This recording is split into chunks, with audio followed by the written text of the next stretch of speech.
ఏమమ్మా కోడలి పిల్ల ఈరోజు ఏం వంట చేసావు? అదే పప్పుచారు చేసావా? లేక ఇంకేమన్నా కూర గిట్ట చేసావా? అదేంటత్తగారు అంత మాట అంటున్నారు? నిన్ననే కదా పప్పుచారు చేశా. ఈరోజు చింతపులుసు కాసాను. రండి తాగుదురు. ఛీ!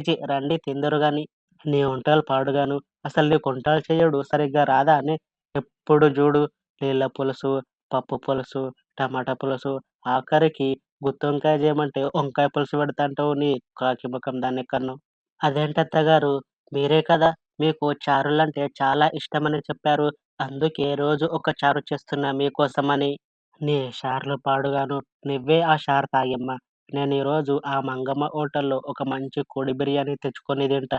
అత్తయ్య నాకు కూడా ఒక బిర్యానీ తీసుకురావచ్చు కదా! నేను కూడా మీతో కలిసి తింటా ఈరోజు. సరే ఊకో తెస్తా ఇగ. బిర్యానీ కదా! పట్టుకొనొస్తాలే ఇద్దరికి చెరొకటి కడుపు నిండా తిందాం ఈరోజు. మా అత్త బంగారం, మా అత్త సింగారం, మా అత్త చాలా మంచిది. నీ కాకి మొఖం దానా! నీ పనింటేనేమో బంగారం, మా అత్త సింగారం అంటావు. అదే చిన్న మాటన్నా గాని పోయి నా కొడుకుకి చెప్తావానే నీ కాకి మొఖం దానికన్నా. అత్తయ్య అంటే మరి అది నీ నటన ఆపవే బాబు. బిర్యానీ కోసం నటించమంటే మొత్తం జేబిచ్చేస్తున్నావు కదా! నీ కాకి మొఖం దానా! ఆగు బిర్యానీ తెస్తా నీకు గూడా ఒకటి. Thanks for watching this video friends. మీకు ఈ వీడియో నచ్చితే ఈ వీడియోని లైక్ చేయండి. ఇంకా ఇలాంటి వీడియోస్ కోసం ఈ ఛానల్‌ని సబ్స్క్రైబ్ చేసుకోండి.